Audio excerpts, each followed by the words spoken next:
A continuación, Psicología Ahora.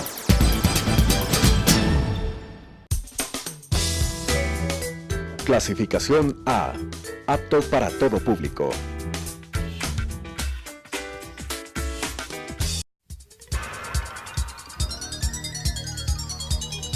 Las opiniones vertidas en este espacio por la producción y dirección del programa son de exclusiva responsabilidad de sus autores y de quienes intervienen en ellos.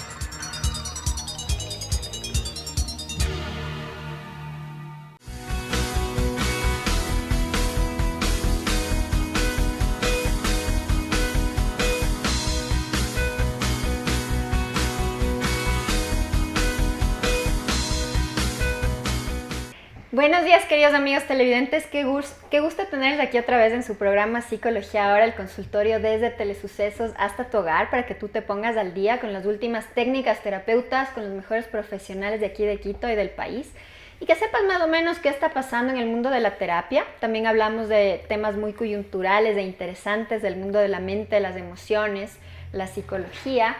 Y que creo que es normal tener esas dudas y esos cuestionamientos. Es por eso que aquí en el programa buscamos informar, apoyarte, ayudarte en lo que sea posible, para que tú sepas qué puedes hacer frente a esas situaciones difíciles que todos los seres humanos vivimos. Yo siempre digo que no hay que tenerle miedo a la crisis porque es parte del desarrollo humano, y que a partir de eso podemos descubrirnos, encontrarnos, entendernos, justamente para ver qué es lo que necesitamos y qué es lo que nos hace felices.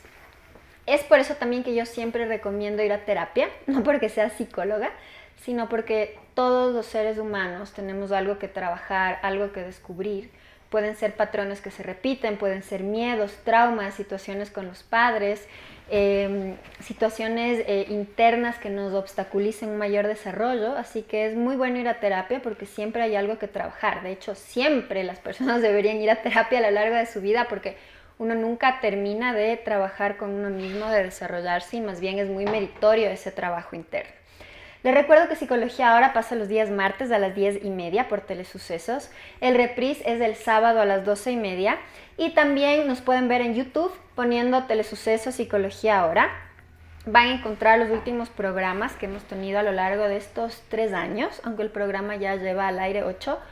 Y hay temas muy variados porque el mundo de la psicología es muy amplio, y van a poder encontrar programas bien interesantes, así que les invito a vernos también en YouTube.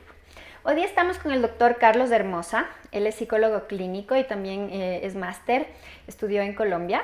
Y hemos venido acá para hablar sobre el tema de familias diversas, justamente a partir de la coyuntura actual en nuestro país, en donde hay esta polémica en relación al tema del matrimonio gay, y cómo esto ha polarizado la sociedad en grupos de apoyo, en grupos de personas que más bien han marchado a favor de esto, pero también del otro lado, pues, de ese rechazo. Analizar desde la psicología qué hay detrás de todo esto y qué pasa cuando ya se da el matrimonio gay, cómo se puede desarrollar la familia, para dejar de tener, digamos, este susto a lo desconocido y darnos cuenta que esto puede ser funcional y informarnos más. Carlos, qué gusto estar aquí. Adri, mil gracias. La verdad es que estoy muy contento de estar acá, compartir contigo, pues después de tantos años volvernos a encontrar acá. Me alegra mucho estar aquí y pues compartir un poquito de lo que sé de estos temas y lo que creo que también animar, ¿no?, al hecho de que aumentemos nuestro conocimiento sobre este tema, ¿no?, que es sumamente importante. Pues efectivamente lo que ha venido pasando a nivel del país, ¿no?, en términos de las marchas, tanto a favor como en contra, ¿sí?, del matrimonio igualitario, pues deja entrever cómo como sociedad, por un lado, pues estamos progresando en una visión mucho más igualitaria, equitativa, ¿sí?, por parte de ciertos grupos, pero también cómo otros sectores de la sociedad observan este tipo de temáticas y lo que está detrás de los argumentos que plantean cada una de estas dos posturas, tanto a favor como en contra, ¿no? Entonces creo que como país estamos viviendo un momento en el cual se empiezan a entrever esas actitudes que a nivel social que se están sosteniendo sobre el tema como el matrimonio, Pero no solamente sobre el matrimonio, sino también las familias, ¿no? Y las nociones de familia que como sociedad ecuatoriana tenemos, ¿sí? Y esas conceptualizaciones de familia, ¿no? Y cómo temas como el matrimonio entre personas del mismo sexo, ¿sí? Muchas veces tocan fibras que son muy sensibles para muchas personas, ¿no? Entonces, a nivel social estamos en un momento muy, muy, muy importante, y creo que hablar de esto y analizar justamente los significados que esto tiene a nivel social pues es sumamente relevante, ¿no?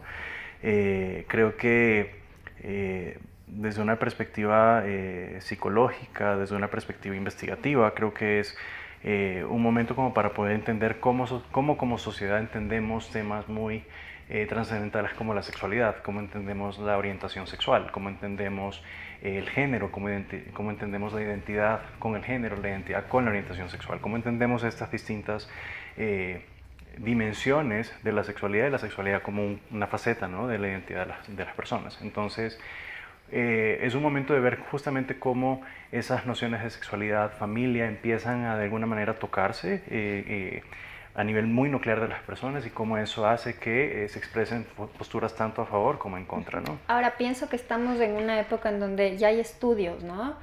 Estudios científicos en donde se ha investigado, por ejemplo, cómo se desarrollan los niños en una familia homoparental, y pues hemos visto que se desarrollan bien. Hablemos un poquito de eso para quitar ese susto de que de repente va a pasar algo malo socialmente, ¿no? Claro.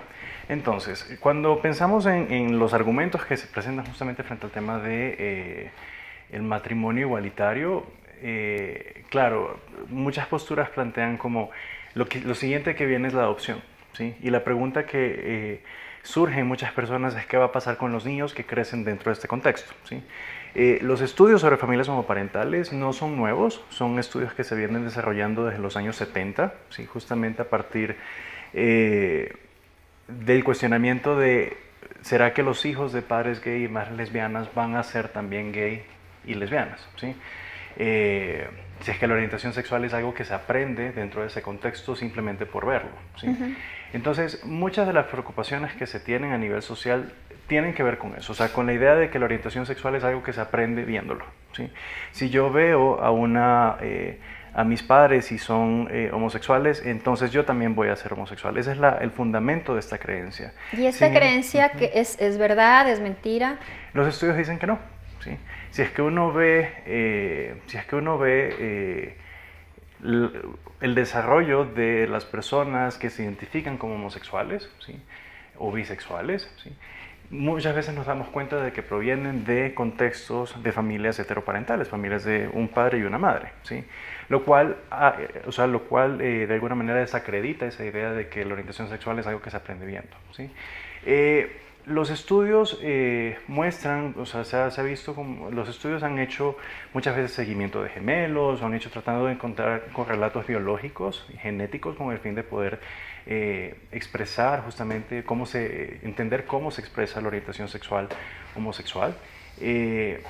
Tenemos ese tipo de estudios, y tenemos estudios en donde tratamos de entender la orientación sexual en función de ese desarrollo, las historias y las experiencias de vida, ¿sí? Los estudios en ese sentido pues más apuntan a la idea, ¿sí?, justamente de que es algo con lo cual las personas nacen, ¿no? O sea, la orientación sexual es algo que con lo cual las personas nacen y se va descubriendo, ¿sí?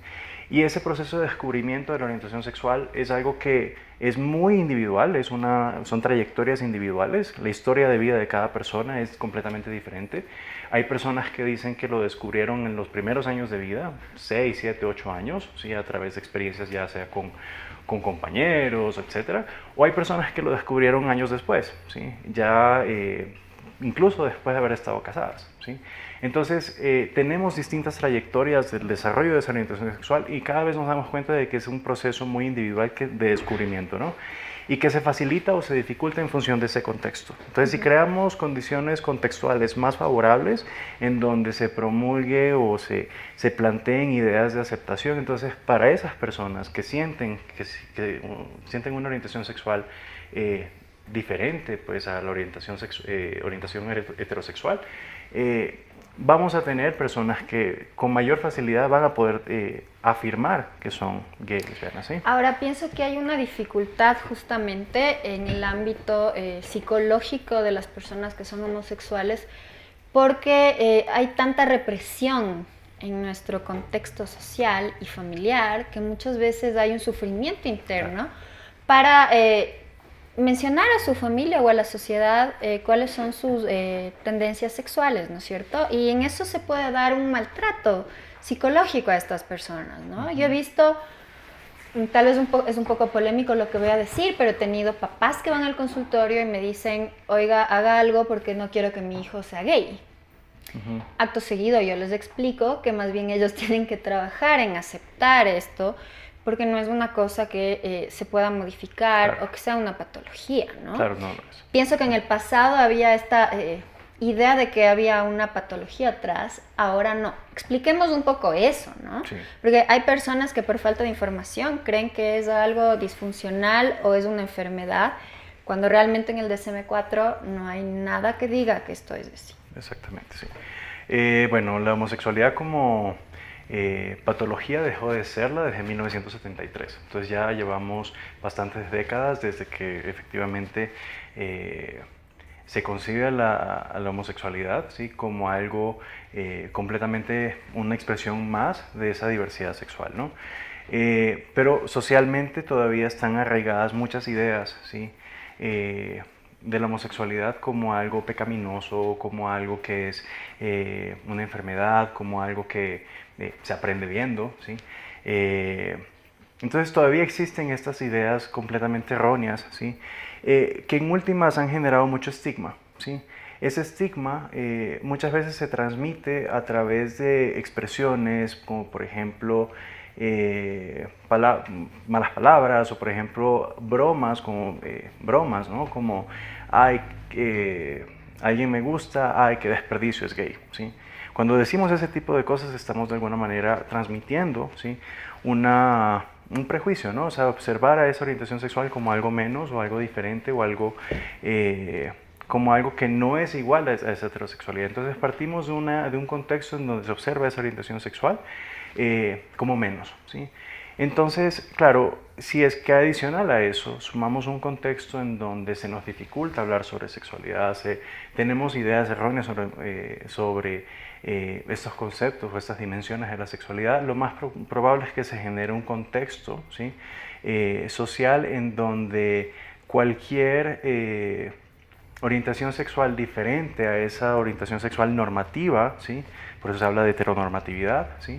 Es mal vista, ¿sí? Entonces, claro, existe mucho miedo todavía por parte de muchos padres, por parte de muchas personas, ¿sí? De la posibilidad de que su hijo sea gay, ¿sí? Incluso, ahora, ¿qué hacer si mi hijo es gay? ¿Qué tengo que cómo puedo yo reaccionar para darle la contención y el apoyo que mi hijo puede necesitar en ese momento? Creo que ese es un tema bien importante. Claro, informarse. Creo que obviamente informarse es fundamental, ¿no? O sea, reflexionar sobre cuáles son mis creencias frente a esto, cuáles son mis creencias personales, mis posturas personales frente a la homosexualidad, ¿sí? Al desarrollo de esta orientación sexual, ¿sí? Y creo yo también que es sumamente importante el poder, pues por un lado informarse, por otro lado cuestionarse justamente estas ideas, ¿sí? Que muchas veces están muy arraigadas en las personas, y no solamente en las personas, sino a nivel social. Pero también, obviamente, conversar, ¿no? O sea, conversar con esos hijos, conversar con no solamente los hijos, con cualquier persona que está tomando una decisión al decirme que es gay, ¿sí? Está dando un paso que es sumamente importante, y creo yo que lo fundamental es transmitir un mensaje siempre de apoyo, ¿no? De apoyo, de respeto, de aceptación. La aceptación incondicional a cualquier persona pues está muy ligada al bienestar, ¿sí? Si yo transmito un mensaje de aceptación, ¿sí? estoy obviamente pues validando, ¿sí?, a esa persona por esa identidad, esa persona, la globalidad de esa persona, ¿no? Entonces creo que obviamente también es sumamente importante analizar ese contexto en el cual me desenvuelvo, analizar justamente cuáles son las creencias, cuáles son los mensajes alrededor de esa persona con el fin, ¿sí?, de poder proporcionarle ese espacio seguro para que esa persona se sienta cómoda conmigo, ¿no? O sea, conmigo como papá, como amigo, como persona, ¿no? ¿Qué va a pasar con este hijo desde los dos lados, no? Si es que yo como padre, pues rechazo esto, le hago sentir mal, quiero llevarle donde un psicólogo que le enderece, entre comillas, y versus la otra postura, que es escucharle, aceptarle, acompañarle. ¿Cómo puede dar diferentes resultados estas dos posturas? Claro. Bueno, no hay una sola respuesta, no podemos decir como que todas las personas van a tener esta experiencia de acá, ¿no? Pero se ha encontrado de que obviamente un ambiente, ¿sí?, familiar en donde se envían mensajes de no aceptación, ¿sí?, transmite la idea de que la persona tiene un problema, tiene un defecto que tiene que ser corregido. Y la probabilidad de que experimente mayores niveles de malestar es mucho más alta, ¿no? Muchas personas desarrollan lo que se conoce como homofobia internalizada, ¿sí?, que tiene que ver justamente con ese rechazo, ¿sí?, a la propia orientación sexual por los contenidos socioculturales que circulan alrededor. Entonces es la interiorización del prejuicio, ¿sí?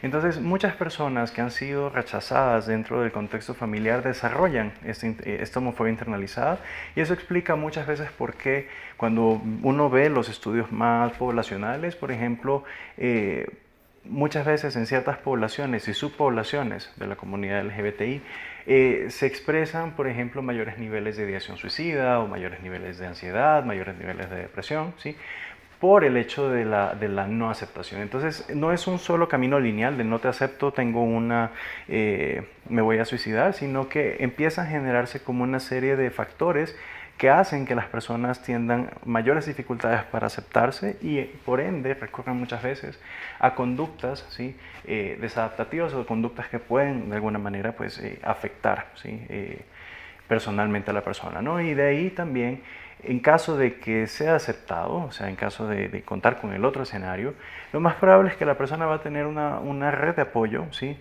en donde la persona pueda sentirse más auténtica, donde la persona pueda sentirse como con mayor libertad de poder ser quien es, de poder expresar las cosas que desee expresar, de poder compartir lo que desee compartir, ¿sí? Si es que tiene una pareja, poder presentar a esa pareja, ¿sí? Entonces, de alguna manera, pues creo yo que esos procesos de aceptación y rechazo justamente llevan por dos vías diferentes a las personas. Y obviamente, pues esto es mucho más complicado, pues porque hay que analizar las circunstancias particulares de cada una de las personas, pero ciertamente marca, ¿sí?, una diferencia en esas trayectorias. Entonces, esa aceptación o rechazo por parte del contexto familiar, pues obviamente, pues tiene repercusiones, ¿no? Ajá. ¿Un psicólogo podría cambiar la orientación sexual de un chico o de una persona? Expliquemos por qué. No, la orientación sexual es algo, como te decía, no es como cambiarse de ropa, ¿no? Yo un día prefiero esto, no. Es algo que tiende a ser, ¿sí?, estable, ¿sí? Como característica del ser humano tiende a ser estable, ¿sí? Por cuestiones... es algo tan nuclear, ¿sí?, es algo tan de la identidad, es una característica de la identidad de los seres humanos, ¿sí? Y que tiende a ser estable, ¿sí? Existen relatos de personas que dicen, no, yo cambié mi orientación sexual, me di cuenta, ¿sí?, que no soy heterosexual, sino soy bi, ¿sí? Eso se da por procesos de descubrimiento de nivel personal, ¿sí? A lo mejor alguna persona, pues por cuestiones circunstanciales, empieza a conocer a otra, le empieza a gustar, le empieza a atraer, y resulta ser que empieza a sentir atracción ya a un nivel mucho más físico, más erótico, ¿no? Entonces, la orientación sexual tiende a ser estable, ¿sí? Y incluso las recomendaciones de la APA, de la Asociación Psicológica Americana, rechazan completamente la idea de que un psicólogo venga y cambie, ¿sí?, la identidad de otra persona, ¿sí? Es como que un psicólogo viniera y tratara de cambiar, ¿sí?, las creencias religiosas de alguien, ¿sí? Son algo tan profundo de esa identidad, ¿sí?, que sería completamente antiético tratar de cambiar. Adicionalmente, ¿sí?, hay que tener en cuenta de cómo son estos modelos de conversión, ¿no? Muchas veces se considera de que la conversión se da si es que, por ejemplo, exponemos a esa persona, ¿sí?, gay a una relación heterosexual. Entonces, por ejemplo, se someten muchas veces hay relatos en donde se ha sometido a mujeres lesbianas, ¿sí?, a tener relaciones sexuales, ¿sí?, con hombres heterosexuales, con el fin de que sienta, ¿sí?, atracción, placer o cualquier cosa. Y ese tipo de prácticas son completamente antiéticas, ¿no? Son agresivas, ¿no? Son violentas, completamente violentas, porque es violentar contra la identidad de otra persona, ¿no? Entonces, ¿no? Bueno, increíble, voló el tiempo, me dicen que ya se nos acabó. ¿Ya se acabó el tiempo? Increíble. Pero quizás un mensaje final de este tema tan interesante que pienso que deberíamos seguirlo conversando. ¿Qué aconsejarías a los padres que están en esta situación? ¿No? En la situación de descubrir de que sus hijos les cuentan que son gays, cómo apoyarles o qué hacer. Escuchar y estar ahí e informarse. Creo que en el caso de un adolescente que está en pleno proceso de descubrimiento de quién es, ¿sí?, y en pleno proceso de entenderse, ¿no? Entenderse y entender el mundo en el cual circula, el cual rodea, ¿sí? Creo que en el caso de los adultos, sí, es fundamental el poder cuestionarse esas ideas, ¿sí? Cuestionarse esas ideas que muchas veces están arraigadas en concepciones erróneas sobre esto, sobre la sexualidad, sobre la familia. Entonces, mi primera recomendación es informarse, es averiguar, es buscar información, ¿sí? Es cuestionarse, ¿sí?, incluso el contexto en el cual la persona, ese padre o esa madre, ha vivido, ¿sí? Ese contexto, esos mensajes que muchas veces se envían, que son completamente, que son de alguna manera lo que se conoce como mensajes heteronormativos, aquellos mensajes que posicionan a la heterosexualidad como algo más valioso, como algo normal, ¿no? Entonces creo que es fundamental intervenir o empezar con esos procesos de información y cuestionamiento de esas creencias sobre la sexualidad y, como hablábamos un poquito de las familias, incluso sobre la noción de familia, incluso sobre la idea de que la familia puede ser más que la estructura. La estructura no es lo que determina el bienestar de las personas, sino es lo que pasa dentro de la familia. El contenido, el amor, el apoyo, la comunicación, la cotidianidad, el afecto, la salud de las personas todo, que están ahí. Bueno, pienso que este tema hay que seguirlo profundizando. Totalmente. Te agradezco muchísimo por tu tiempo. Gracias. Es un programa muy interesante, un tema muy coyuntural, y también un poco para cerrar esa importancia de que muchas veces la familia necesita más bien el apoyo psicológico para procesar, asimilar y aceptar, en vez de querer cambiar a la persona. Entonces espero que esto haya sido informativo. Pienso que debemos seguir conversando de estos temas y bueno, les invito la próxima semana a seguir con más de Psicología Ahora. Que tengan un buen día.